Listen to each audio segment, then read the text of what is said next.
This is the Mile High Five podcast with Carl Jensen and Doug Cunnington. We have authentic conversations about the journey to FI, health, happiness, and some very odd tangents. We interview FI experts, side hustlers, people on their way to FI, and those who have reached the other side. Join us every week, and if you want the show notes and links and all that other stuff, head over to milehighfi.com. Hey, what's going on? Welcome to the Mile High Fi podcast. I'm Doug Cunnington, and today we're going to hit kind of an interesting topic. It's a little weird. Go with us on this. We're going to talk about why we should be kicked out of the FI community. So Carl's out today. I think he's working on the book. He's writing, or maybe he's going for a walk or working out. He's doing something cool. I'm not going to throw this guy under the bus every time now. So I have Amberly Grant hanging out with me today. Amberly, how's it going? I am doing great today. I've got my Knob Creek here. It's full of water and feeling good. Nice. Yeah, it's been, it's kind of summertime right now when we're recording. Have you been up to any, air quote, like summertime or outdoor activities here lately? What have y'all been up to? Outdoor activities. I have wanted to hike a long time. I always put the want to do something with something that I'll like really never do, but it'd be really nice to be like that identity as like a hiker in Colorado. And that was our goal this year, was to hike more. Okay. Guess how many hikes we've gone on? 0. Good one. Yeah. I don't even know if I've left the house much. In my defense, it's been raining. It's been raining a lot. A ton. So no, nothing interesting, but I don't know if this is the time, or maybe I should do at the end of this show about like this cruise that I'm planning. Okay. Because really, this is why I should be kicked out of the FI community, along with all the 25 FI people who are coming with me on this cruise. 25? I have 25 signed up so far. All right, well, now that you brought it up, go ahead and tell us about it, because I don't even know all the details or anything. I know. Yeah, okay, well, let me tell you. So for anyone who's listening, there will be time for you to sign up if you want to join us on the least FI-friendly thing you can do, which is jump on a cruise in a huge, go in the ocean. So my little Amberly Grant finance community, FinTalks community, we decided, I don't even know how this came up, but we wanted to go on a cruise. And I figured, I've always kind of wanted to go on a cruise. I thought they might be a bit boring for me. Who knows? Whatever. There's a lot of consumption that goes on this kind of thing. It's a very indulgent thing. But if you get a group together, you get a group rate for the cruise. You get to share a cabin with someone you know and like, or someone you know and will like in the future because you shared a cabin with them. And so I just started planning this thing. Okay, so here's the details. We are leaving January or February. We'll know at the end of June here. So when you guys, when this comes out, we'll actually have everything and pricing down. So it is a January or February cruise. We do not want to interfere with March break or Christmas time. It's leaving out of Galveston, Texas, because there's a really great cruise boat. I think it's called like the Navigator or something. We're going for Royal Caribbean because a few of our FI friends have like crazy points for that, and they're going for like diamond level stuff. So we want to, be cognizant of what they've got there. So Royal Caribbean out of Galveston, Texas. I think that goes to like Cozumel or something like that. And it's 5 days. So we're just figuring out the dates right now and pricing. I know it's going to be approximately under $1,000 per person, including flights, depending on where you're coming from in the country. So it's actually very reasonable. There'll be about 25 of us, maybe more. And I'm really excited. That's cool. Is that like food and drink included with that price? So food would be included, and then drink, you have to buy one of 2 drink packages. You have to buy like the cheap drink package, which is just like coffee and tea, and then soda water is like a second package.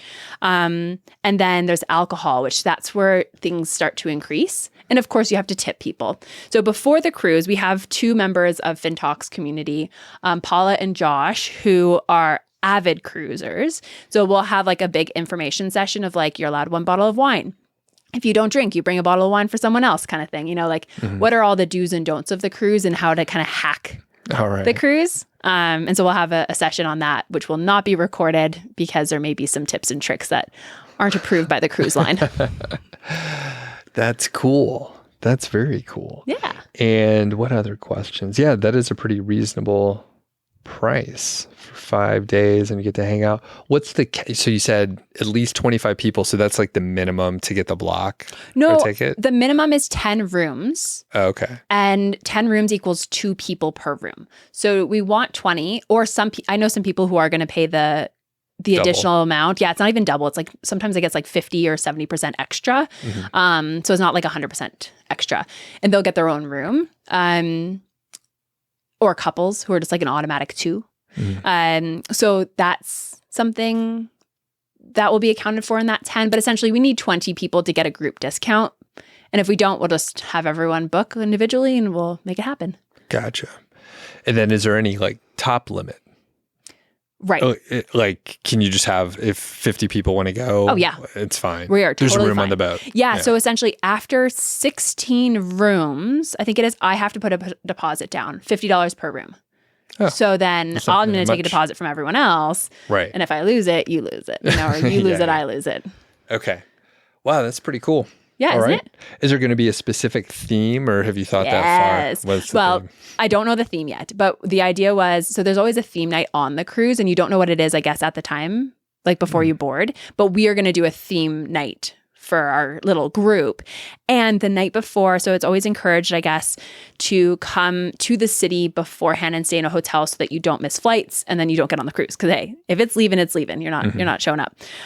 So we're all going to get together beforehand and we'll do a big group discount at a hotel room, like a hotel block, right? At a hotel beforehand. We'll have an event that night. So we all get to meet up, hang out.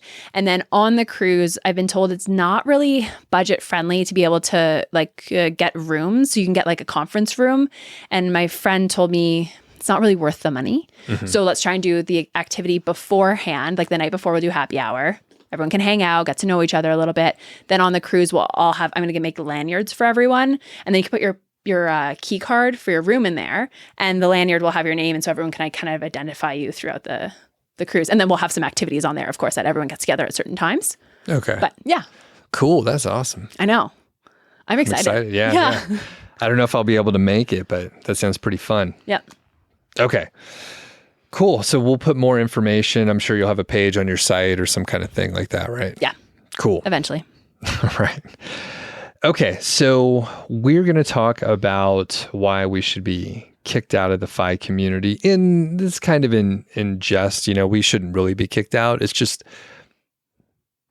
actually, before we started recording, you said this eloquently. So hopefully I'll tee you up here, but we sort of had an idea from some of the early community influencers and bloggers about like what FI would look like. And I'll kick it over to you now. Yeah, I think a lot of us in this space have come to it from a place of scarcity, a bit of frugality, obviously caring about the environment, which should be for everyone. And there's certain rules we live by that when people step outside those rules, we can easily point to them and say, like, you are not fire or you're not doing this thing.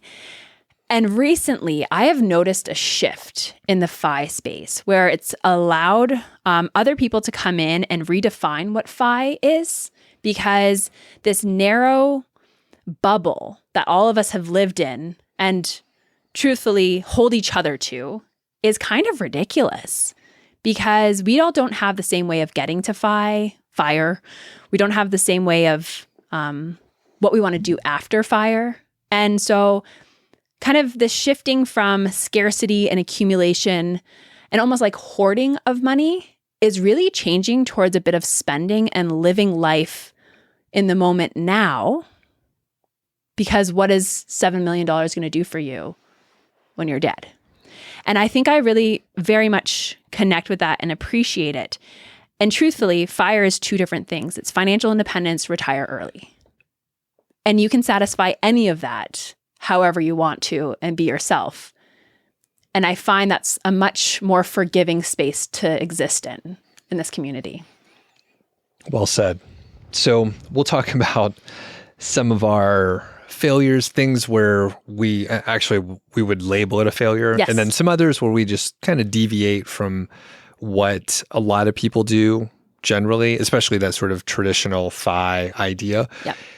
Also worth it to point out, like, there's just a shift in general in the conversation. So I don't read many blogs, but like I listen to a handful of the podcasts, and I know like Mad Fientist, Brandon, he has shifted. So if you were to listen to some of his early shows, it's completely different. The last couple shows we interviewed him, Carl and I interviewed him here like a year and a half ago, and he was already exploring like spending more. Yep. And Brandon had Ramit Sethi on his show to talk about consumption and spending more and just like living a rich life. Yeah. Right. Carl and Mindy were recently on I Will Teach You to Be Rich. And I think the tagline, the title is like, we retired early with $4.3 million. Why can't we be happy? Yeah. It's basically spend it.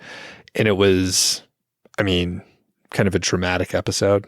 Yeah. So the whole conversation shifting, ChooseFI Brad, I think he's kind of shifting the direction of the show a little bit. Mm-hmm. And there's a lot more conversations about spending and doing things that, you find valuable versus just continuing to, stack more money in the piles in your basement or whatever. So, and if I can talk a little bit more about that, about what I've seen from my community of FinTalk people, as well as others, there's the general population who spends way above their means. They don't have the financial independence part, meaning they'll never be able to fully retire, or whether retirement is going to look drastically different than they're spending today because they don't have enough. And then you have our community who has in the accumulation phase, right? Because there's two different phases of our journey, which is accumulate as much as possible, as quick as possible, and then slowly 4% deplete that over time, although it never really depletes. That's the idea of 4%, right? And I see a lot of people who finally hit that hill from accumulation, because if I'm a younger person, I still need to be aware of my spending. We can't be like, hey guys, YOLO, fuck it all, woohoo, right? But we can say in that accumulation phase, maybe you give yourself a little bit more wiggle room, so that at the top, when you hit that peak of like you're done, maybe it's 2 years later, but you also went on 17 more vacations in that time frame. And then that spending, right, the drawdown phase, that's where I'm watching my friends struggle. People like, who retired early in their 30s. I think Mad Fientist is one of those people who really come to a crisis. And I see my friends who have millions of dollars who can't spend, like, I love Ramit's thing of like blueberries at the grocery store, right? And so this is where the shift is going. And I like that we're starting to be like, buy your fucking blueberries, you idiot. Like, yeah. Or in you pointed it out really well. So we won't give a million caveats here, but like there is an accumulation phase, and there's at one point people wanted to be really aggressive, do it in under 1,500 days, for example.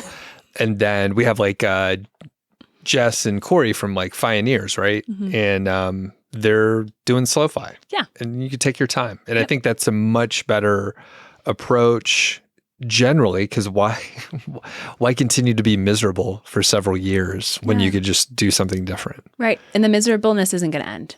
Yeah. Yep. Yeah. All right, let's get into this, how we're failures. Yeah, we are. All right. And we're going to do kind of a quick hit list a little bit, and we'll dive into some of the details. Okay. So Amberly, I know you were putting together the list. You just want to hit some of them sort of as mile markers and just read them out? Yeah. Okay. Credit card points, budgeting and tracking your expenses, 4% rule, optimizing backdoor Roth IRAs and 401ks and HSAs and conversion ladders and every other acronym out there. Savings rate, frugality. How frugal are you? Mindfulness about consumption. Hopefully everyone is there. And then whole life insurance, engineering degrees. Have you gone to university? Did you travel, or did you just like hunker down? Have you gone on a cruise? Bought a single family home, bought a new car? All these ways, you and I are failures. Yeah. All right. credit card points and other travel rewards and all that kind of stuff. Are you pretty good at that? Fuck no. I am such a failure at this. Okay, let me tell you about my like huge fails. One, of course, I only sign up for a credit card if there's the right credit card bonus. But two ways I failed at this. One, I spent 35,000 ChooseFI points in Thailand to travel around the country. So I like got some British Airways tickets, which I of course did not transfer to British Airways and then buy it from there. I just bought it off the Chase portal, which I think is the most expensive thing to do. Yeah. Anyways, I got like two hotels, one by LAX before heading into Thailand, and then one, I think, in Thailand. And then I had bought tickets from Bangkok to Chiang Mai in the north, and then Bangkok to the south for two people. So that's 8 tickets total for like 35,000 points. Then I found out my friend and her husband from Germany were in a totally separate island in Thailand. And we said, fuck it. Like, didn't show up on any of those flights and just bought our own money to this one island and then hung out with them for like a week and a half, which was amazing. Yeah. But also I literally was like, kiss goodbye to all those, because I tried to like get the money back and they're like, no, you can't do this. And then it wasn't worth it. And my other one was I attempted to get Southwest Companion Pass. So I signed up for the Southwest card, got like the 100,000 points. And then I thought that you had to like do it in like that year. Then you were supposed to also get, because it wasn't it was like 130 you needed. So then I needed to also get like another thing that was like 30,000 points. I don't know. I clearly didn't keep track of any of this. And then I get to like January and I was like, oh, clearly I'm not getting this companion pass because I like missed the deadline to do it in time. And then it was after that experience, these are like 4 years apart. So I've tried twice, that I have now like 180,000 Chase points just sitting there and like 150,000 Southwest points just sitting there because I refuse to spend them because I'm so terrible at this. Okay. Help, guys. This is great. Yeah. So there's a couple of things. I'm going to give you advice, which is surely going to be wrong because I suck at this too. Good. So people, please, you could reach out to Amberly directly. I need a plan. Instagram. Yeah. Okay. So one thing that I like that you did when you booked all those flights in Thailand, you spent money, you did the thing, you viewed it as a sunk cost, and then you just moved on. Yes. Like you were like, this is a better option right now, and I just lost all those points. That's fine. Like it was gone. So I'm glad that you did that because that's really hard to do, to just like literally like throw away those points. Yes. But it was the right move. Yeah. Okay. Thanks. I am pretty bad at points as well. Mm-hmm. I don't get new credit cards too often, and I kind of hoard them, right? Yeah. So I'm getting over it a little bit in two ways.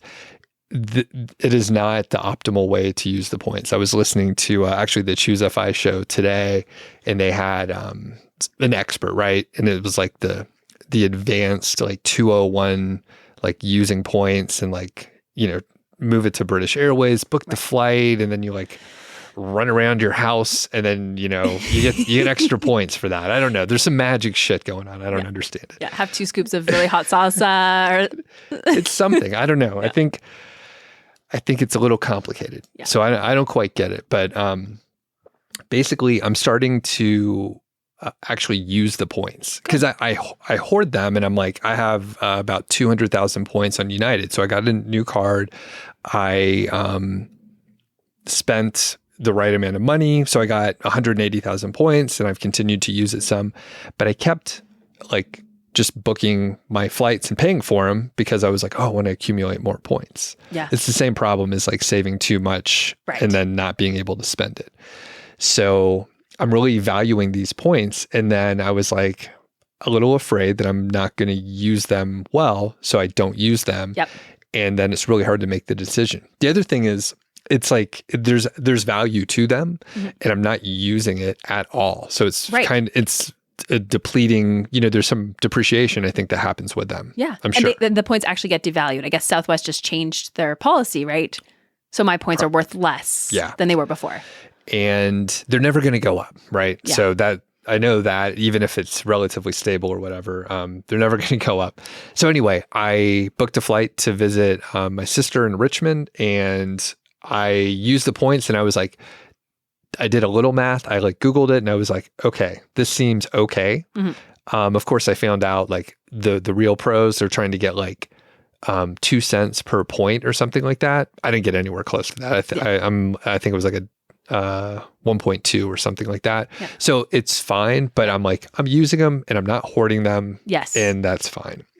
The other thing that I've done to stop hoarding the points, and I have like a Chase Ink that I typically use as my business card. Yeah.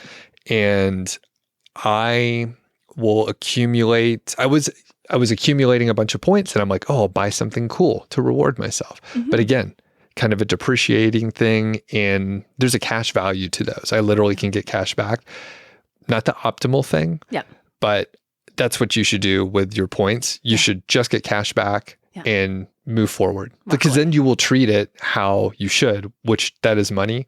And just get the, what'd you say, 180,000 points. So it's $1,800. Right. Just get the $1,800, get it to pay off your balance, and then you move forward, accumulate more, do the same thing in a few months. Right. I like this. It's not optimal, and people will yell at me. No, yeah. But then you don't have to think about it. No, and the thing is, I don't think I'm ever going to get on this points game. I've been trying for years. Years. Yeah. There's when I listened to that ChooseFI show, I was like, cool, like many things, the first step, you're like, all right, maybe I can do this. And then 2 or 3 steps later. Yeah. After a minute, I'm just like, I'm not going to do all that stuff. It's too much, and I don't find it fun. Some people do. Yeah. That's really cool. I know. That's one thing I wish I was like, okay, I wish I really found this fun, because I find other things fun. Like, give me landlording problems. Hell yeah. Give me like house things. Fuck yeah. Points. I want to throw up in a bucket. Yeah. And it's like, I don't know. It seems intentionally complicated. Yeah. And I'm prone to those kind of mistakes. So do you think you're a perfectionist? I am not. Okay. No. All right. Then never mind. I used to be. Yeah. I used to be. And I think like if I tried to do this, like this game is optimization and perfection. Yeah. And so that's why I like the whole just get cash then, because it's the perfection thing. I think that's like, I'm not doing it right. Like you said. Yeah. So Yep. Cool. All right. Next is budgeting and expense tracking. Amberly, are you pretty good at that? Fuck no. You're going to hear a theme here. I don't know how I'm allowed. No. So am I going to revoke my FI card? Please don't. I thought budgeting is like such a key thing. Yeah. So, I guess I technically budget. I think I talked about it here on the show once. And I'm curious what you do. I do like zero-based budgeting. Essentially, I put all the money I need to towards my 401k. So max that out. My HSA, my Roth IRA, backdoor Roth it. Yeah. I got one thing down. And I hate budgeting. I have tried my whole life to like do a proper budget spreadsheet. Like, you only spend this much on food and this much. The fact is I don't spend a lot of money on myself, and not in like a like proud way, as in like, it's something I'm actually working on right now. And that's part of this conversation. I have something that I just did. So essentially, if I've put all this money away, I put a bunch of money towards brokerage accounts every single month, and then I just let anything that's in my account do whatever I want with. And a lot of times it just ends up accumulating, and then I do like lump summing into my brokerage, or, I happen to have $10,000 extra, which is a very privileged thing to say. And so I stuck it in my kid's 529 before he was born, So that's kind of how I do things, where it's like I take care of my future self, my brokerage self, and then the rest is like, I don't know, whatever I want to do with it. Okay. Yeah. Yeah. So I am not good at budgeting either. I think we do basically like expense tracking. My wife, Elizabeth, is very good at budgeting, and she has been since she was like managing her finances or whatever in college or high school or so. And I think she kind of treats it sort of the zero-based, as you mentioned, where pay for the stuff you need to pay for, and then the rest just accumulates. Right. And that is what happens. And I tend to do that, but I think I'm more of a spender and she's more of a saver. Right. Quick little example, a thing, talking about spending more. One little debate we have a Peacock, the streaming service. Oh yeah. Peacock, right? And like a lot of the services these days, like you could pay like one amount and you have like some commercials, and then the premium, there's no commercials. And it's a trivial amount. Right. And she's like, oh, wow, it's going to be whatever more money. Yeah. Like $5. Yeah, it's $5 a month or something. And I fucking hate the commercials, right? Even if it's only a minute or whatever, like I just like, don't show the commercials. We could buy our way out of this one. It's so easy and it's not that expensive. But she was like, oh, it's like $5 more. Like, no, I'm not going to do it. And I'm like, oh, Jesus Christ. So now we have to watch like the whatever 1 minute of a commercial, like every 15 minutes or something. It sucks. Yeah. It's so dumb. Yes. But it was why we very got streaming in the cheap first place. Like to not watch. I know. So in like on Hulu, like I'm in charge of that account, and it's the premium one. No commercials, like no BS. So, the point being, she's a little more conscious on like even a very small level. Yeah. I have my own quirks too, but generally, even for trivial amounts, but generally I am very comfortable with spending money. Yeah. So the budgeting, not very fun to me, and the zero-based kind of thing where I'm like, oh, there's extra money in the account. Yeah. I could spend that. That's okay. Yeah. We're trying to get, I think I mentioned this on a show in the last 6 months or something. We're trying to get a better handle on our like sort of post-fi expenses to really understand. Yes. Because, I mean, this happens a lot when people retire. You just spend more because you're like, I'm going to do trips. And not that either of us have retired, but we're like, we're going to do more shit. Yeah. Right now. Yep. And it's hard to understand how much that's going to be. Yeah. So we're trying to keep a kind of a closer eye on it to understand maybe for the next 15 to 20 years what our real expenses are. Yeah. Even though we have a lot of historical data, but we may be spending a little bit more if we're doing a lot more travel. Right. That kind of thing. Well, something they keep in mind there is like the thing that we talked about at the beginning is that people find it hard to spend. So although you have the assumption that you're going to travel more in this retirement phase, or like actual like stepping away from work phase, you may have a lot of emotional things tied up into that accumulation and lack of spending. Yeah. And so you may spend less or the same as you do in that time. Hopefully it's more within reason, right? Yeah. Yeah. When I was going to say, there's a couple guitars around us right now, and I'm like, I could, the good part is these actually hold value decently well. So if I buy like a used one, I'm not, it's kind of like, I can't think of another good example off the top of my head, but if you bought a guitar that was used, got a decent price, I'll be able to sell it for about the same. I'm not going to lose a ton, and maybe I keep it for 4 or 5 years, and then I sell it for like $1,800, and I bought it for like $1,900 or something like that. Yes. But anyway, I won't have a problem spending money, unfortunately. No.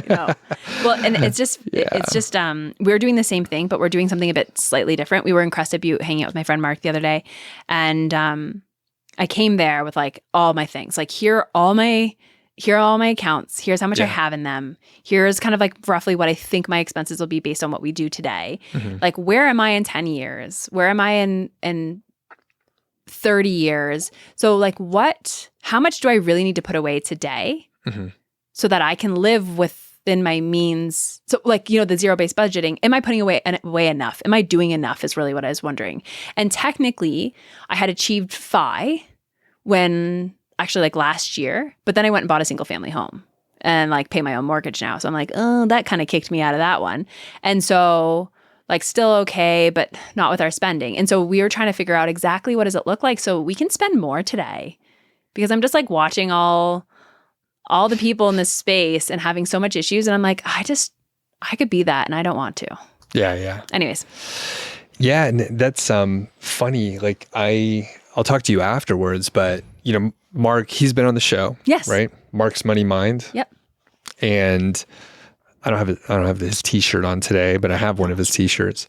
But yeah, I want to check out and basically do the same exercise. Actually, I want Elizabeth to go through the same exercise with Mark. Yeah. And this is one of the things, like, Elizabeth and I sort of clash on this, because I'm like, you know, we bet the 4% rule a couple years ago. It's always a moving finish line, right? Yeah. And a lot of the books that we talk about, it kind of references this, where it's like, if you could save enough for the 4% rule and be comfortable, you could be a little bit more comfortable if you save $200,000 more dollars. And a little bit, it's just it's a little creeping, you move like the goalposts. Budget. Yeah.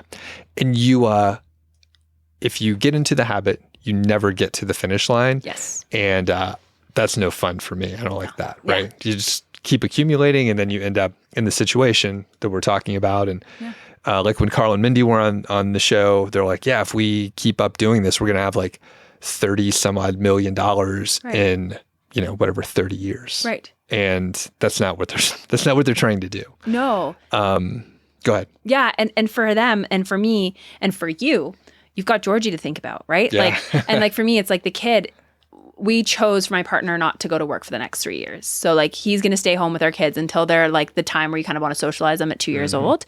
And so we want to have a second kid. So that's literally like 3 to 4 years away. And what we have like thought about a lot is like, okay, is this the right choice? And doing these things, like these exercises of being like, hey, in 30 years, we're going to have like $5 million, or like in 10 years, we're going to have 1.1 in a brokerage. That's not living off of the rentals. That's not selling the rentals. That's just brokerage. Like 4 years of not working doesn't even like, that's with 4 years of not working. That's 10 years of him not working. That's not even him adding value in that way, or adding value to the houses and redoing them and stuff. And so we can now sit at home guilt-free that he's hanging out with our kid and not being like, should he work? Should he not? Should he take this $40 an hour job? Should we not? Like, no, like you're not working for 4 years. Cool. We're good. Yeah. Still get to our goal. It's crazy because, you know, you think back like 15 or 20 years ago, like the financial positions that we were in, and it's like, it's unthinkable, like the choices that we are making now. Like it doesn't even make sense. Yes. And so that's one of my theories of life, which we're totally off topic, but one of my theories here is, okay, I've only been in charge of my life. So I'm 35 years old. I know I look like 24.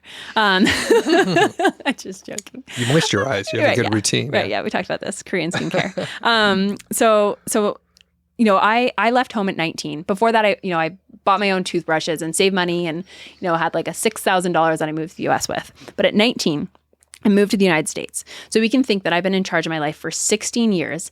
I started with $6,000 that quickly went to zero and then built back up to what I have today. But what I have today, I really only accumulated over the past 5 years. But in the 16 years, I've accumulated knowledge, books, friends, resources, like confidence, all these things.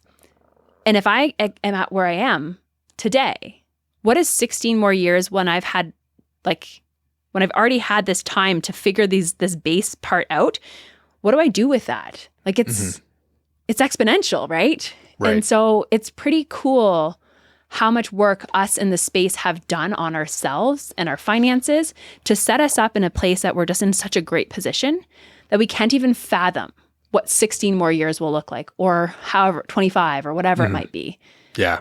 And like I'm 35 years old. It's not that I've been even alive. I've been alive for 35 years, but I haven't been in charge for 35 years. Yeah, I never thought of it like that. Yeah. It like gives me so much hope for the future. Yeah. Yeah. And then we'll get back on topic here for a second, instead of we're just like, we're so great. I think I'm trying to hype us all up in this community. Like it's incredible, you know? And for me, you know, I'm thinking, like I said, Elizabeth and I, we debate on like, you know, how close to, like, she would even argue, hey, we're not even at FI yet. Yeah. And I'm like, I think we are. Like if you do some calculations, depending on how conservative or whatever. Yeah. And the thing is, I'm still doing work and I'm doing things that I enjoy, and it is something that I'm confident about now, where I'm like, if the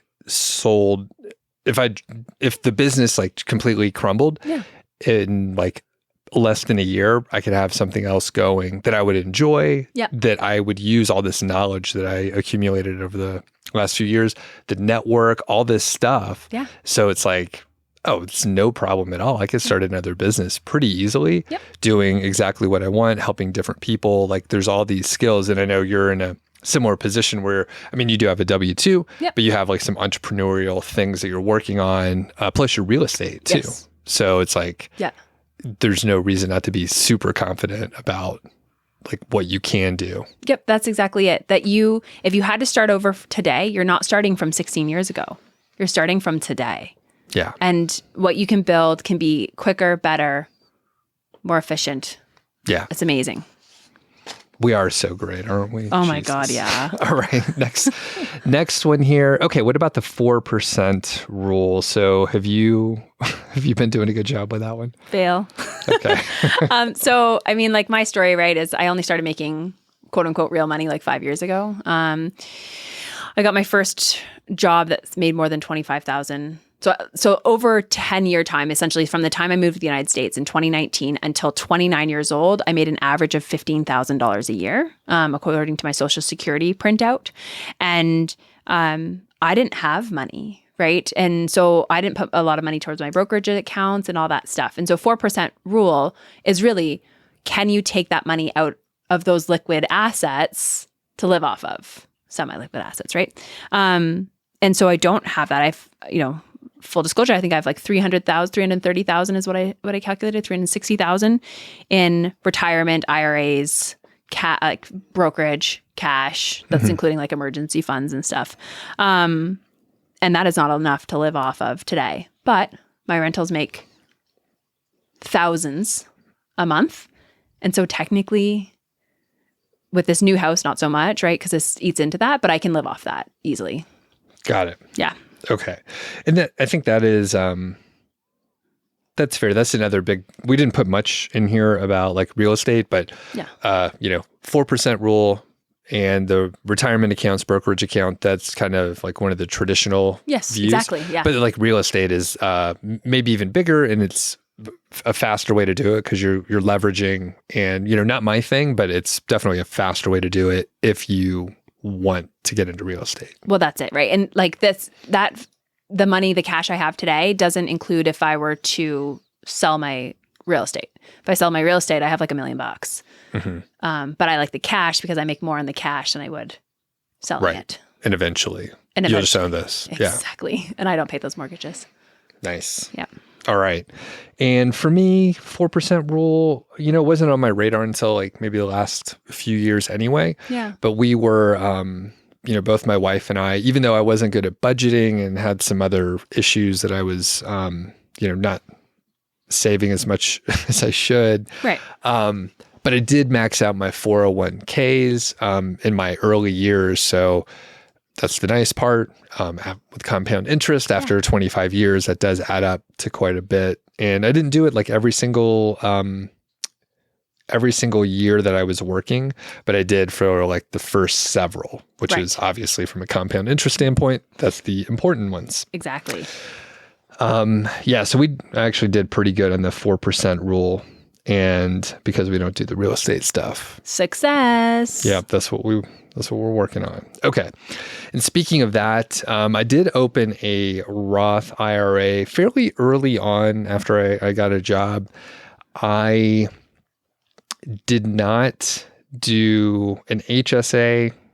I generally have failed with any of the more advanced concepts. So conversion ladders, the backdoor Roths, and I looked at it a little bit, but I don't find it very exciting. No, I found them very complicated. So backdoor Roth IRA, it literally took me 10 months to figure out how to do it. People kept sending me videos. I think maybe it's the Mad Fientist or someone does like a great video on it, and I cannot understand it what the fuck are you talking about? I don't understand this. I literally had to have a friend, and I've had friends explain it to me over and over again. It's so simple, Amberly. Once you do it, it's simple. So for any of you struggling with that, it ain't simple. Yeah. Do you know it well enough to tell us what it is or who it's for at least? What problem does it solve? Yeah. The problem is that after a certain amount of money that you make from a W-2 or earned income, you can no longer contribute to your Roth IRA, which is your Roth individual retirement account. And so at that point, you can only do a traditional account, and the Roth grows tax-free and traditional does not. So you want to have things in different buckets. And meaning if you can't contribute to your Roth, that bucket never gets filled. If you make over, it's like $124,000 for an individual earner. And so when I hit that last year, I'd like, what do? I just put money in a traditional. I didn't even know that I guess I can put money in a traditional. Does it have a limit? Because I never did it. I never made enough money. And it turns out what you can do is there's this loophole, which is you put the money into a traditional account, the IRA, and then you immediately just put it into a Roth IRA. Mm-hmm. And that is it. And the cool thing I found was two things. I had someone walk me through it, literally show me this part. Okay, we're going to get on a call in 5 days once that's funded, and then we're going to do it again. And there's actually a write-up from someone, I don't know who it is, White Coat Investor or Mad Fientist or someone who literally goes and shows you the Vanguard screenshots. And that is the only way that I was able to do it. It was really? Literally, it's push this button. And then okay, I pushed the button, got it. And then it's the next screenshot. Okay, then you push this button. And I did that. And that's how I finally got it at October, because it took me forever to do it. So, and that's one of the things, right? It's basically the high income earners, right? Yeah. So at some point you can't contribute to that Roth anymore. Yeah. So luckily, when I opened my Roth, I contributed appropriately. And I remember unfortunately, my insurance salesman / advisor, which we'll talk about shortly. He was like, you should contribute to this. I know it doesn't seem like it, but you're going to earn more money and you're not going to be able to put money in there anymore at some point. And I was like, you're crazy, because I made $70,000 then. Yeah.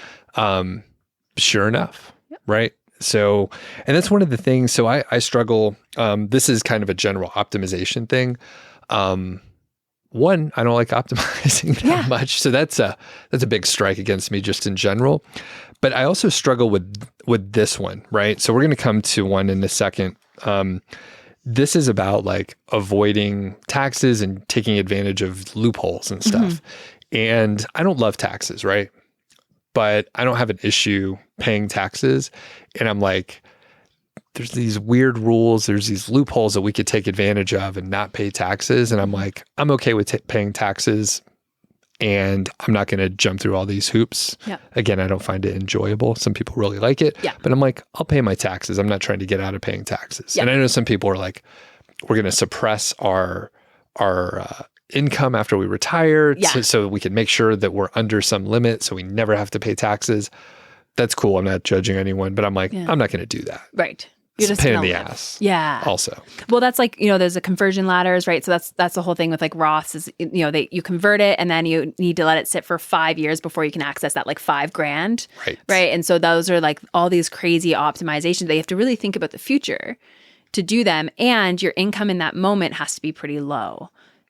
Because what's the point on converting your Roth when you're going to pay taxes on that traditional income anyways at your individual rate? So if I'm making, let's just say, I don't make this, but $200,000 a year and I'm at a 25% tax bracket or 30 at that point, why would I do a conversion at 30% when I can wait to a year I'm not working?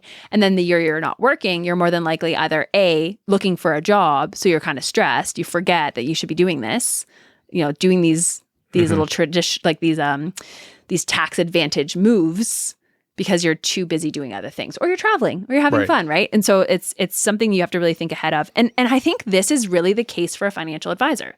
This is the time where you pay someone to say, hey, how do I optimize my life for the next 5 to 10 years, not to avoid taxes, but to lower my taxable bill.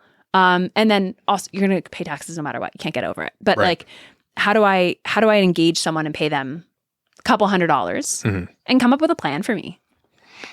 And the final thing here with the the back door and some of the other ideas, because we funded our retirement accounts a lot in the beginning. Yeah. We needed to put money in brokerage accounts. So there was a period where we just stopped contributing because there was not too much, but there was a lot in those retirement accounts. Yeah. And we needed a brokerage account to have more flexibility. Yes. And I didn't put anything in any accounts until I opened a solo 401k, which, I mean, I think that if you're a business owner, like that may be one of the biggest things, because I think it dwarfs the other stuff that we've talked about so far, because I could put in like, instead of 20,500, it's like 60,000 or something. I think it's like over 50,000. Yeah, exactly. And totally, right? These are these things that you don't quite know, and you have to make enough money to do that, right? With the solo 401k, there's like rules around that of how much you can put in for how much you make. And I think all of it's fine and good. And like you said, you can have just too much for retirement, or it's all locked away till 65. So where's the bridge? Right. Yeah. Right. And I know there is one, the optimization, it makes my head explode. So I move away from it. But one other thing, like it's, locked away, quote unquote, locked away. And then someone reminded me, oh, you can get it out. You just have to pay the penalty and pay the taxes. And I was like, oh shit, would it have been better if I just maxed it out for all those years? Right.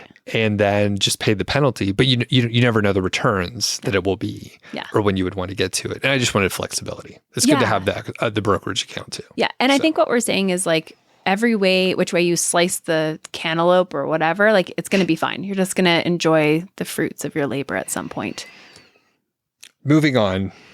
Next one is maximizing your savings rate. A lot of people do strive for like 50% or more savings rate, especially in the, kind of traditional speed FI idea. So do you know what your savings rate is? I actually don't know what my savings rate is because I do the zero-based budgeting. I will say though, my first couple years of working, I know for a fact I only spent $1,300 a month, and I was making $56,000 a year. And that's including rent in Denver, Colorado, with 2 roommates. And then for the subsequent year after that, when I bought my first house, I still only paid $1,300 a month total in expenses. And at that point, I was making like $100,000. So my savings rate's probably gone from like 90% to, and if I buy a house in a year, then it's like probably like 40%, and then it's again to like 90. Now, being responsible for another human by having a husband and a baby, like I don't know if I'll ever get to that 90% again. That's kind of insane. That was frugal FI Amberly, single Amberly, but I would say it's at least around, I would say like 40 to 50%. Okay. I think so. Yeah, for the amount I put away. All right. Yeah, I don't know mine either because of the budgeting style, although we're keeping a closer look, but yeah, I think it's probably like 40, 50%. Like, I don't think you get to where we are without it being that, right? Yeah. Like, no. And I mean, we moved to, expensive areas, and we bought like kind of an expensive house compared to like the place we had in Bozeman was like half the price of this. Yeah. And, our expenses went up here and there, but largely we're not doing anything crazy, and we haven't been like upgrading. Like some people buy like a new car every couple of years or something like that. So our expenses have been relatively stable. They go up a little bit here and there, but okay. Up next is just the frugality, which you just alluded to a little bit. So are you pretty good frugal lady? I am successful at being frugal. And this is something that I toy with a lot, because with this whole, spend lavishly on what you love, et cetera, et cetera. I sometimes wonder, am I too frugal in certain ways? And the answer is no. Like, I find value out of buying, I was just talking to my partner, out of buying things secondhand. So whether they're new things or used things, I think it's really important for the sake of the world and planet. And honestly, like my own muscle of like not buying everything new. Like it's just a weird thing I've never done my whole life, that I first thing I do is like, how can I get this secondhand? How can I borrow it from a friend if it's not something I'm going to use all the time and kind of bug someone? How can I create community around something versus just going and getting it by myself. I also hate shopping. It's unless it's grocery shopping. Love grocery shopping. But so like I dumpster dive, like I don't actively go do that anymore. But when I was younger, I'd always like walk the alleys. Like if I'm walking home, I walk an alley because then I might find something really cool, college move out. There's like I've just found such incredible things that I've rescued in a sense from the landfill, whether I've given them away or not. A brand new Patagonia rain jacket that was like $150 in the sorority dumpster that I gave to my sister, who still has it today. Wow. It's finally like failing, but it's Patagonia, so she can like, talk to them. I've found so many things that just have been really great. I have a 2013 Toyota Corolla with 60,000 miles on it. So that's like less than like 6,000 miles a year because I love biking. And it's like exercise, it's enjoyable. I've got some rain pants for like $119 so that the cold doesn't freeze my thighs anymore. And my Toyota Corolla was, like I mentioned before in another podcast, it was like this woman owned it. I took it over her lease, and her lease was only $130 a month. And then I bought it out for $13,000. And I still own it today, It's pretty sweet. And where I want to fail, and it's just recently, I just signed up like 2 days ago. There's this thing called an Ipsy bag. So for all the ladies out there, this thing is awesome. It feels like Christmas once a month because you get this little package, it's this little envelope, and in the envelope they have this little bag, and the bag has 5 beauty samples, and you get to choose one at the beginning of every month, and then the 4 others they just put in there. Sometimes you get full-size products. Most of the time it's just like little samples, and you get to choose between like skincare, hair care, or makeup, and you can say like, I want more skincare, less makeup, or whatever, right? And so you can kind of toggle those things, and then you tell them like, is your skin type fair, or your hair is brown, your eyes are brown, right? And it's so much fun. It's $16 a month. And I stopped it for like a year and a half because I was having a baby, moved countries, first of all. So I couldn't get it delivered to Canada. And then I had a baby, and then I bought a house, and I like stop all spending the second I'm about to buy a house. And then you're recovering from buying a house. So only recently when I like sat in Crested Butte and I was like, you know what, Amberly? You can spend $16 a month, girl, on something that you're excited about. So I did. That's cool. I know. Tell me about you. Frugality. Is that your thing? Not really. I think in certain areas I am. I also like grocery shopping. Yeah. For like I just enjoy it. Yeah. I don't like going when it's crowded or like the Costco is always a little busy because everybody's still like really cool about it. Yeah, really excited.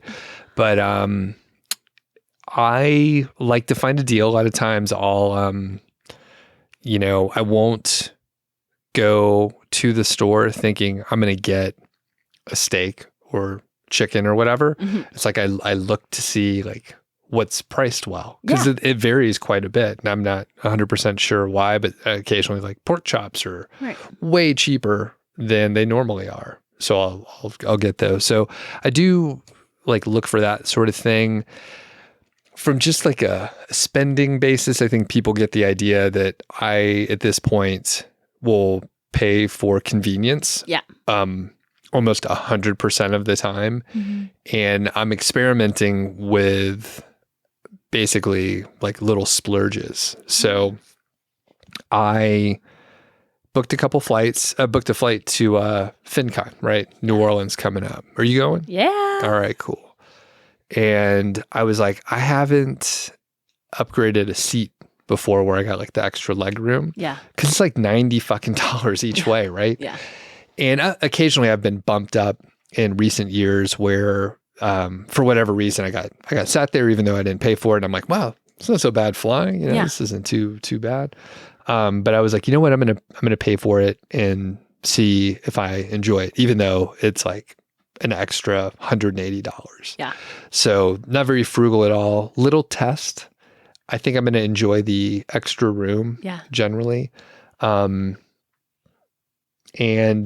otherwise I do like to spend here and there. And I've gotten better over the years to like get the appetizer, or I think I've told Carl or someone in the podcast that it's tough to, pay the extra for like the guac.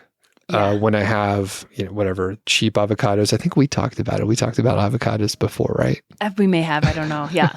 Yeah. Yes, we did at Costco and how they were like really expensive for a minute. Anyways, yeah. The price came back down. They did. And the thing is, it's quite expensive. So it's still tough occasionally for me to be like, give me that, give me the guac. And someone actually called me out. They texted me, a friend of the show. I can't remember. I think it could have been JT. But anyway, I was like, yeah, I got a burrito out. And then we brought it home. And I was like, oh, yeah, we have our guacamole that I made. Yeah. So I put it on there. I didn't like bring guac to a restaurant or whatever. Like Napoleon Dynamite is like loose in my pocket. You know, I'm just like, hey, do you want guac on yours? And give a fistful. It was something we were getting to go anyway and brought it home. So anyway, I'm not super frugal. And one thing I'm trying to get over, I got this from my mom. She would buy stuff because it was a good deal, even if she didn't need it. Yeah. And then she would buy like cheap, shitty stuff. Right. And it's like, oh yeah, we just have like something that we don't need. She would often think like, oh, I'm going to gift it to someone. Yes. And I still will, I'm like, oh, that's a good deal. I will get that. But now I know like I need to have a really good reason. Like I would need to want it, not just like buy it because it's a good deal. Good. It could even be a good value, but I'm not trying to accumulate junk. Right. So do you do that too or? Never. Okay. No, but I totally understand that mentality. Yeah. Like that is the thing, right? It's, every Boxing, I'm Canadian, so Boxing Day or Black Friday, that whole thing of if you weren't going to spend the $50 in the first place, a $50 savings isn't savings, right? Like you're still spending $50. And I think it's just something with that frugality, some people are really cheap on food. I think buying cheap food is a terrible idea, right? Like my health and other things, my energy levels matter to me that way. And so there's things I'm frugal on and there's things I'm not. Like we literally went through our visa bill today because we're like, how do we have like a $6,000 visa bill or whatever? And we're like, what's going on here? We're like dealing with immigration. So that's $3,000 right there. Oh, wow. Like that's just this part of the immigration step. That's not even like before or coming up. But $3,000 right there. And we're like, okay, that makes sense. And we're like looking through it and we're like Costco, Home Depot, Costco, Home Depot, Ipsy, $15, like Starbucks, $4. We're like, okay, there's nowhere we can cut. Like, we're not going to not go to Starbucks or like the local coffee shop because we're going to save $15 a month. Like, yeah. And then Costco, what's the average? It's like $250 a visit or something, right? Yeah. Well, and I have a 6'1" large man who eats food. So my bill like tripled from being a single female, like $200 a month, or I don't know. I always spent like maybe $300 on food just myself because I buy like really good food. Right. And to like now it's like $600, something like that for two people. Okay. Yeah. Yeah, he's a big dude.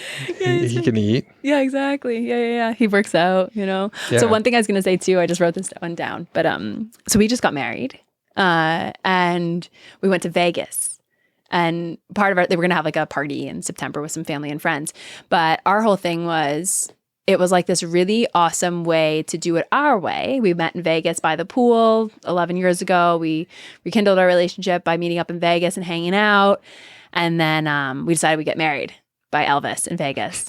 And the whole thing cost us like $1,300 for like a 4-day stay, including like marriage license, like dresses, rings, marriage license, like literally everything. And we weren't even trying to be cheap. We just like didn't need to spend that much money. Right. And it was amazing.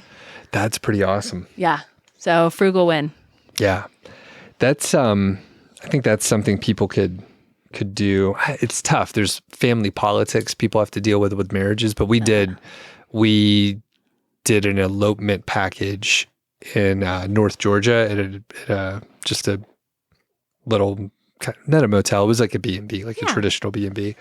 And just invited like the remaining grandparent and our parents, like not even siblings. So it was like, it basically cost the same as what you described. Yeah. Instead of whatever, $30,000 or some kind of big thing. So, and we're going to do a party in September, which will probably cost us like $3,000 because we're going to do like food and drink for like 2 full days, you know? yeah.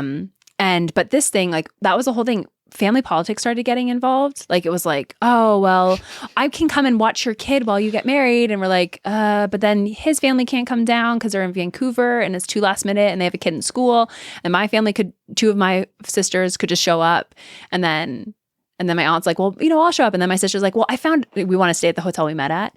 We already had like our hotel stay. And my sister's like, well, why don't we just like find somewhere on the strip? Like I found this condo we should all go to. And I was just like, okay.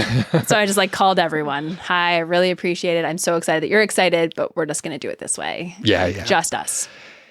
Yeah. You just add like a couple more people and then it gets out of hand. It does. It literally was just 2 people and it was like, okay, now we've just upset some people and yeah. Shut this shit down.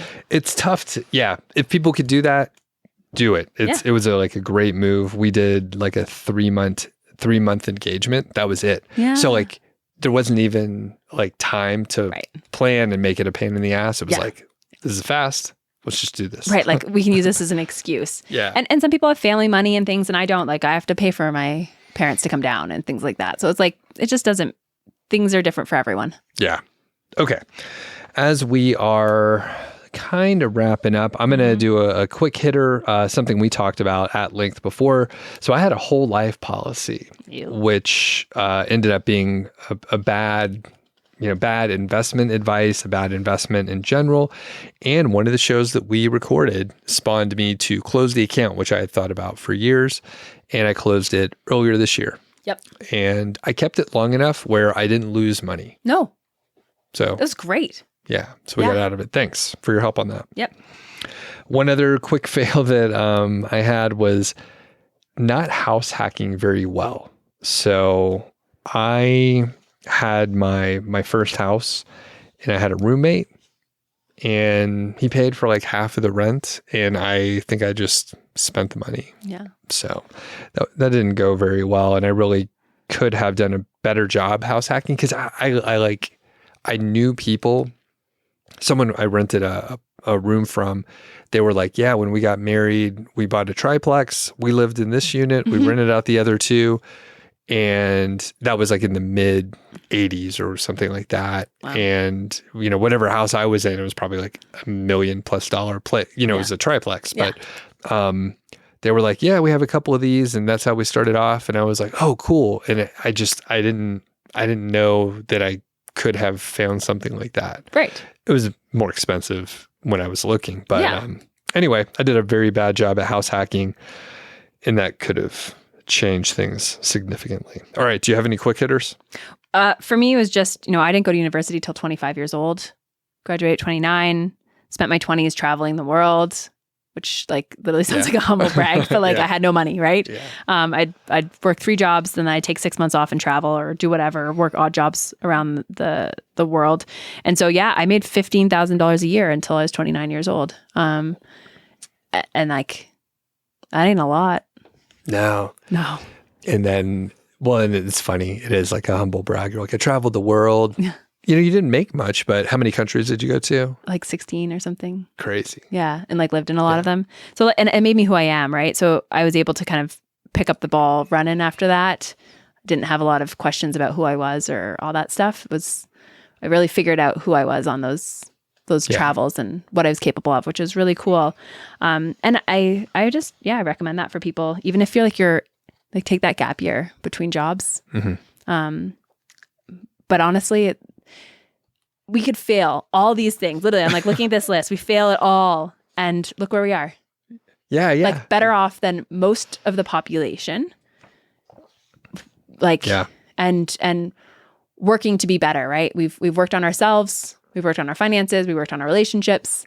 And we've created this really great like community of people around us so that we can continue to move forward in our lives. So however you get here, it's okay. Yeah. Yeah. A lot of failures. We didn't make any catastrophic mistakes. So that's good. And we got a couple more we'll hit here. So one of the other sort of like core ideas is around mindful consumption. Mm-hmm. And not everyone does this. And the thing that I find interesting, by the way, I am not really that great at this. Yeah. I mean, I try not to create like extra waste and like recycle as much as I can, even though I'm pretty sure they just throw it in the landfill. Yeah. But I do what I can as much as I can. Actually, a great example is to actually reuse shit. So Amberly is drinking out of, there's a liquor bottle, which is thick glass. So I try to reuse that stuff instead of just like throwing it out or, recycling it. They can recycle glass, but me reusing it is a lot more efficient than like shipping it somewhere, melting it, all that kind of stuff. Agreed. I have a V8 truck, which is it's a full size F-150. And I can justify anything. So go with me on this one. Yeah. So while it is a V8 and it gets bad gas mileage, I drive less than so many other people that I bet I have like less of a carbon footprint with my truck than someone that drives a Tesla. Right. Now. Yeah. And it's an old truck. Yep. The other argument is if I sold it or got rid of it, someone else may drive the hell out of it. Yeah. It's actually better in my hands because I'm not driving it much. Okay. Yeah. Going with this. Yeah. And I don't know. And I haven't done the math on the carbon footprint stuff. You're just making an assumption. Yeah. Yeah.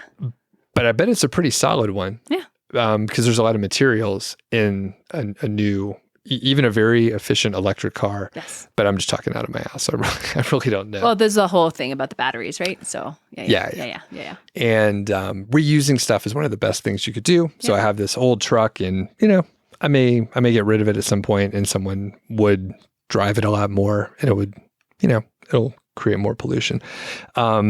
I'll kick it over to you in a second, but the other thing is the mindful consumption, I feel like, is a really hard thing to pair with frugality, because a lot of times the frugal option is not the best option for the environment or the most effective or efficient way to do it. It's like, it's the cheap version or the cheapest version, not cheap versus frugal, but it's the most inexpensive thing to do. So do you agree with that? Or yeah, I'm trying to go with you on this one, because I think that there is a difference, right, between cheap, frugal, as in like, oh, do you tip or do you not tip? But then it's also what you buy. And that's like the whole thing with food. Do you buy the cheapest food, or are you frugal in what you buy because you just happen to buy what's on sale that's good? Or like, so for me, I think there's a bit of a shift there in the way that I think about that, which is something can be cheap, frugal, and good for consumption. It can be expensive, and the frugality can come from a different piece, which it could be like, oh, well, if I buy this one shirt and it's, $300, but I'm wearing it for 10 years because it doesn't deteriorate in the wash after 2 washes, that is actually maybe a more frugal option.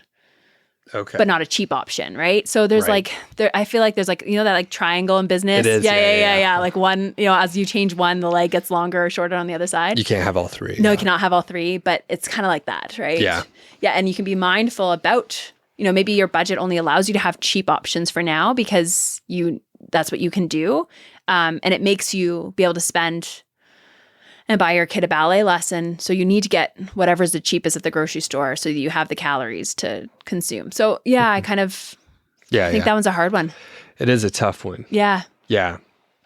Anything else about consumption with you? No, I just try and be mindful as well. And so for me, price isn't the thing. I try not to make all my choices on price. Literally today we were at Home Depot and it was like we're redoing a garage painting. So we've had to like scrape everything off and put everything together, like put new trim on it. And then we're going to spray the paint on.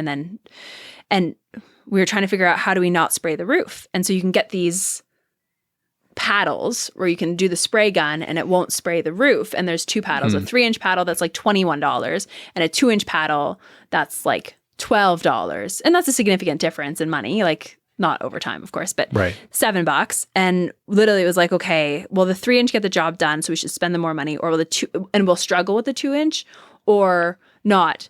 And then there's the other option is we're going to actually stop by Costco and grab a big piece of cardboard from them and just use that and return that if we don't end up using it. But at least we have it. And we're going to go with the 3-inch because I think it's going to do the best job, and we're not going to struggle for an extra hour trying to paint this stupid thing. Right. So like, like that's kind of like the mindset of making Right. a decision around these things. Yeah. It's tough. It's tough. There's too many decisions like you could have to make. Right. It's overwhelming sometimes. And truthfully, if I'm looking at like frugal, cheap, mindful, like the Costco cardboard, if it works, is the best option. That's free. Yeah. Right? For sure. Yeah. Anyways. All right. Any other thoughts on this? I guess we did note just like retiring early versus working, because some people, maybe they hit their FI number and then they keep working, which is kind of not necessarily a failure, but some people have 1 more year, 2 more year, 3 more year syndrome. Right. And the internet loves to point out how you fail if you do anything other than sit at home and do nothing after you've fired. Do you want to talk about your personal experience to close it out with that? Or? Well, it's interesting because I did the CNBC Make It series, and I know a couple of people have done it as well. And those comments are freaking garbage. That's comment section. I've got I think something like 18,000 comments or something stupid. Like, I don't know what it is. Maybe it's 1,800. I don't know. I probably put an extra zero there. But it is like something like over 2,000 comments. Yeah. And like half of them are just like, oh, this woman, she's saying that she's got this, but she probably put 5% down, even though in the video it literally tells you how much I put percent down on each of my houses and like how much I make. And people just like to be mean and judge. And we do that in our space here. Like, again, we've created this bubble of what FI is and what fire is and what fire is not. And yeah, I mean, I don't think I would call the person who has a V8 truck, who also has credit card debt, who also lives like above their means, fire. But I wouldn't take your card away for having a V8 truck. And if you're working towards it, you're working towards it. So I don't know. Yeah, people love to judge. Yeah. And I think, internet comments are pretty stupid. I think Twitter is too. I don't spend much time on there. And I know some people enjoy Twitter. Do you do Twitter? No, no. Okay. What?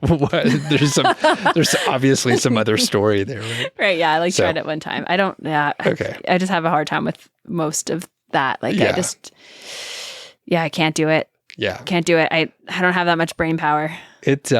What happens on Twitter is, cause I'll pop over there. I have an account, but I don't post much. Mm-hmm. And if I need to check something, I end up looking at the feed, and then there's some stupid fucking argument about something trivial. And the one I'm thinking of is like someone had some comment about an F-150, in basically the way a lot of the internet works is if there's something a little controversial, and then you get people arguing, bickering about something nonsense, then that thread blows up. It goes viral. Yes. Because people are arguing back and forth about more something. Comments. Yeah, exactly. Yeah. So it has all this interaction, and there's not enough context. So people are arguing about how an F-150 is a dumb choice. And then there's other people providing examples on when it might be a decent choice. Yeah. Like maybe the one that I just described where I'm like, it's paid for. Yeah. It's fine. I don't give a shit. Yeah. I'm not even reading the comment. I happen to read those comments. Yeah. But there was this huge debate. Yeah. And that's what a lot of the internet is. Yeah. Unfortunately. So that's why I'm just like, I'm out. I don't even care. So I commend you for trying it and then deciding it was a waste of time. Yeah. And those 1,800, I think it's I have 20,000 views and there's 1,800 comments, right? Those 1,800, I literally let myself have 3 minutes to look. I literally timed it. I have 3 minutes to go on here and see if this is positive for my life or negative. And I've never looked back. I did 3 minutes. I don't even think I don't think I lasted the 3 minutes. I saw someone criticize my now husband for not working and they have no idea our situation. I was like, I'm done with this. You can come at me, but don't you dare come at him. He's the most amazing spouse I've ever had in my whole life. Fuck you. And then they just shut it off. And I think for you, there's also the idea, and it's sunk cost fallacy, of course, but for you, the decision's already been made about the truck. If you were to come to me today and say, hey, Amberly, I'm thinking of getting a car. I'm thinking of this Ford F-150 or this Tesla or even this used Honda. I'd be like, well, dumb, get this, right? Right. I'll judge you for that, making that decision, but you've already made the decision. It's fine. It's not hurting your life. It's not doing much. You don't drive it much. Cool. Great. Yeah. I might offer a different suggestion at some point if you ever asked me, but I don't care what you do with that. Yeah. Thanks. Yeah, you're welcome. Yeah, it's fine. It's cool. I've looked at the expenses and it's a little bit, but it's not too much and it's convenient. Yeah. To have. Well, you have to sell it, buy a new one. We talked about this before. I remember that, and it's like it's not worth it. Yeah. It's no fun. Okay, I think that's it. And we encourage people out there, if you have other violations that you have watched either of us make, or Carl, you know what? If you've seen Carl do something non-fi, Carl at milehighfi.com, shoot him an email. He'd love to get it. Totally. Yeah. And tell us your FI fails. Yeah. That's really what we want to know. Yeah. We just want to know, like, we're not alone. Yeah. That we're all failing together in this rich journey called FIRE. All right. So Amberly, where can people find you and potentially get a little more information about the cruise thing that we talked about earlier? Yeah. amberlygrant.com. If you want to know specifically about the cruise, go to amberlygrant.com/FinTalks and then put your email address in there. That's kind of where I just like notify everyone about everything, including my Tuesday conversations that I have. And so Instagram at Amberly Grant is another great place to find me and DM me questions. But this cruise is going to be off the hook. I'm excited. Pretty cool. Yeah. It sounds really cool. What can people expect on your Instagram? What do you put on there? Yeah, I do mostly real estate stuff. And honestly, it's mostly real estate fails. So like this conversation is totally me because I really just want to show people that renting isn't a bad choice. Landlording is hard. Renters suck. Like landlords suck. Expenses go up. So I just like to show all the shit that goes on behind the scenes of being a landlord. Yeah. And specifically, I like put this last reel out that I am like really proud of. It was hilarious. And it was like how everyone thinks like, oh, everything goes up. Like the market goes up, you know, your houses go up, like you're just making so much money. So I put like, yeah, like everything goes up. And it's like, oh, my Netflix is now like $20 because Netflix doesn't let you share anymore. The utilities have gone up because Excel has changed them. My property taxes went up $1,000 per property. Like everything is going up. You're right. Woohoo. Yeah. Like those eating into all of my profits. Yeah. Anyways, I love it. All right. Yeah, check it out. I follow you over there. Yeah. And I think that's it for today. Thanks for recording with me. Yeah. Thank you. You're awesome. Thanks for listening to the show. That was the Mile High Fi podcast, and I'm Doug Cunnington, the balder host, and Carl Jensen is the cool, sexy one. If you dig the show, please do 3 things for us. Number 1, tell a friend, a family member, an enemy about the show. We really don't care who you tell. Maybe forward them a specific show that you know that they will like. It's the single most helpful thing that you can do to spread the word. It's like giving us a virtual high five, and actually we don't give high fives in person, so the virtual kind's pretty good. And more importantly, your friend or family member or even your enemy will appreciate the fact that you were thinking of them. Number 2, make sure you're following or subscribed on your podcast app, Apple Podcasts, Spotify, Overcast, YouTube, whatever you're using, and that way you won't miss a show. And number 3, please leave us a rating and review. We read them on the show occasionally, and you might hear yours out there on an upcoming episode. Quick disclaimer, this show is not financial or legal advice. I'd actually be surprised if it sounded like it. It's really just for entertainment, and that's at least what we're hoping for. But seriously, get advice from professionals. Carl and I are just 2 guys with microphones that sit in my basement and talk. So we'll catch y'all next week.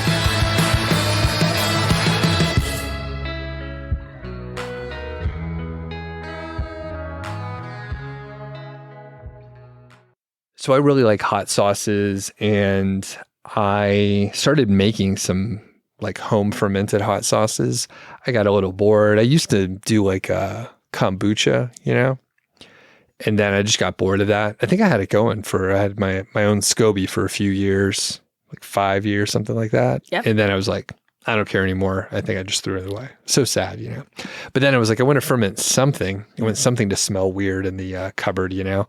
So I watched a few YouTube videos, and it's super easy to make hot sauces at home. And, you know, people could Google it. I'm not going to tell you how to do it, but it's pretty cool because you could put, you know, whatever you want in there and make some really unique things. And now you can get very spicy peppers if you're into it Mm-hmm. at just like any grocery store, pretty much. So I made some hot sauces, and it turns out I made too much, right? So I made way too much. I'm just not consuming, whatever, a quart of hot sauce a week or whatever. So I shared it with you guys. Yeah. So how's it going? Absolutely fantastic. So first of all, we collaborated on one of your hot sauces. Yep. Because I tasted this amazing hot sauce after Fincon in Austin, Texas. I was at the airport. My partner loves hot sauces, which is what we're getting into here. And I was like, oh, I should bring him back something. And so I got it at the airport. So I was like one of those people who like bought an airport thing, a tchotchke. I don't know. Yeah. But you could eat it. So that's really important. Right. Anyways, brought it back with me. And he loved it. And so you were talking about hot sauces at my house one time. And so I was like, oh my God, orange. Like there was I think you had already been on this trend towards going for a citrus. So I sent you that little bottle thing and we were like, oh, carrots, orange. All right, cool. Yeah. Anyways, we've been waiting for that hot sauce for like a month because you were going to bring it over and then you were sick and we didn't want to get our kids sick. And then you brought it over. And I'm not joking. I think every single one of those bottles that you brought us are gone. Oh, really? Like, literally I heard John, it was yesterday because me and the kid were sitting at the dinner table and I could hear him in the kitchen and it goes bing, bing. And it's like the spoon like hitting the side as he's like trying to scrape the last remnants of there. And he loves it. It made me hiccup. So, and we talked yesterday and with John, I wanted you're like, hey, what do you think? He literally is just so enamored with it. And now he wants to make some hot sauce. But we asked him, like, hey, on a scale of hot, can you go hotter? And so I was like, how do I communicate to you what that hotness could be? And so we did a scale of 1 to 10. And your hot sauce for him was a 6. For me, it was like an 8.5 out of 10. He could go to an 8. So there's like a 2-point range there that could go a little hotter. That is a very subjective range because who knows? And it's subjective based on the pepper, right? Like what kind of pepper you use. Is it really hot? Is it not? Anyways, so good. Cool. You did an amazing job. Thanks. Yeah. I worked on it a little bit and it's pretty cool. One that I didn't give you guys because I think most everything that I gave you was based on habaneros. Yeah. And for people's reference, the sauce that you told me about, it was similar to one that I had probably 15 years ago, and I haven't seen it again. And I think the one that I had, at least, it had Scotch bonnets. I think it was a Caribbean type of sauce. So it was Scotch bonnets, carrots, probably some garlic, and tangerines or orange or something like that. So I put my own spin on it and did some things, but that I tried to stay true to it. And a habanero is pretty close to a Scotch bonnet, but the Scotch bonnet has a little bit of a different, just a flavor, just in general. So anyway, one that I want to work on more and that you don't see too often is like a green jalapeno, which I like that flavor pretty well. Yep. But it's good contrast, and I will send you home with some more sauce today because I was looking and I'm like, man, I'm not making much progress. And the cool part is I can like make a slightly milder one with the same flavor profile and just put more spicy. I have like ghost pepper powder basically. Yeah. So I could just really amp up something to make it super, super hot. So I gave you like an appropriate one. The hiccups, a little too much for you. Yeah. Like, not a little enjoyable. Much. Well, and also a lot of times I feed our kid from my plate because I eat less than my partner. And so we cannot give our child your hot sauce. You get them started early. Yeah, right. Well, that's a whole other discussion. When do you give kids hot things? I guess from the beginning. But anyways, I try and stay away from it because I'm going to forget that it's in there and that will not be pleasant. Yeah. Side note, maybe we could save it for another sound check in the future, but I used to do like spicy food challenges. Oh. So I was really into this stuff for a little while. How was your asshole? Not good. Yeah. It's one of the reasons I got away from it. It's just understandable. Yeah, it'll mess up your stomach, and the heat part's kind of fun. Yeah. going in. But after that, not fun. You get a tolerance.